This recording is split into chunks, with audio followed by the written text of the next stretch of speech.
उन्होंने लिखा है अपनी रिपोर्ट में कि ऑफिसर सुबह 10:04 पर ऑफिस में आता है और रात को 2:34 पर जाता है।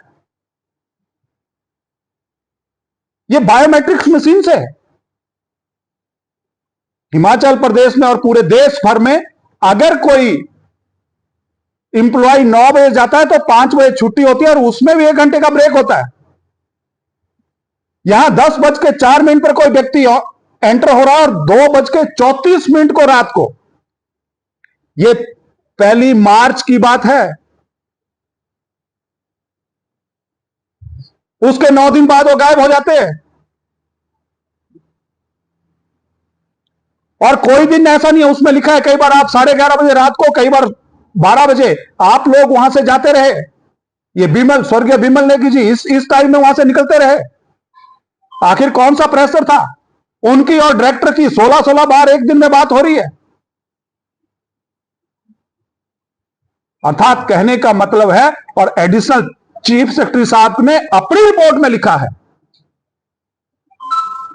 कि इसमें चाहे एमडी कॉर्पोरेशन, चाहे जो डायरेक्टर देशराज, उन्हें 3-4 लोगों के नाम लिखे हैं कि इनके विरुद्ध आप, क्योंकि हमारे पास इतना मेथड नहीं है कि हम डिटेल उसमें जा सकें, इलेक्ट्रॉनिक एविडेंस या बाकी एविडेंस को कलेक्ट कर सके, इसलिए इस इंक्वायरी को और डेप्थ में करना चाहिए। चाहे कोई और पावर प्रोजेक्ट है।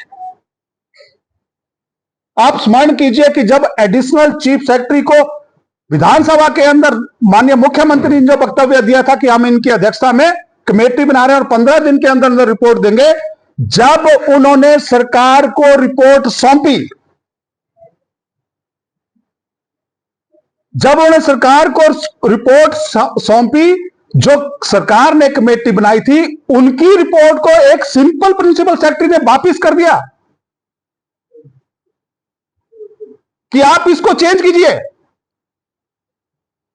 ये मैं नहीं कह रहा हूं, ये एडिशनल चीफ सेक्रेटरी महोदय ने जो हाई कोर्ट में एफिडेविट फाइल किया है उसमें लिखा है।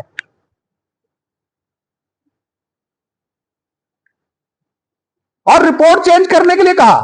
उन्हें कहा कि मैंने अपने विवेक के अनुसार, अपनी बुद्धि के अनुसार और जो फैक्ट्स मेरे सामने आए, मैंने उनके अनुसार जो रिपोर्ट दी वो बिल्कुल ठीक है, ये रिपोर्ट चेंज नहीं हो सकती। और उस रिपोर्ट में उन्होंने क्या लिखा है, मैं जजमेंट साथ में लाया हूं, और ये अनरिपोर्टेड जजमेंट नहीं है, ये हाई कोर्ट ने रिपोर्टेड जजमेंट है, ये ओपन फॉर ऑल है, कोई भी देख सकता है। ऐसा नहीं है कि मैं कह रहा हूं वो वही ठीक है, सब पढ़ने वाले हैं। Open for all reported judgement. और उस जजमेंट में उन्होंने लिखा है कि एडिशनल चीफ सेक्रेटरी ने कहा है कि जो मैंने फैक्ट फाइंडिंग रिपोर्ट की है और जो मैंने जितने भी वहां लोग उस ऑफिस में काम करते थे, जो लोग इस पेखू वाला प्रोजेक्ट से जुड़े हुए थे, उन सब की स्टेटमेंट उन्होंने उसमें इनकॉर्पोरेट की है। और जब वो सारी रिपोर्ट्स इनकॉर्पोरेट की हैं तो आप चौंक जाएंगे कि इस ऑफिसर के ऊपर कितना बड़ा दबाव कुछ चीजों को चेंज करने के लिए था।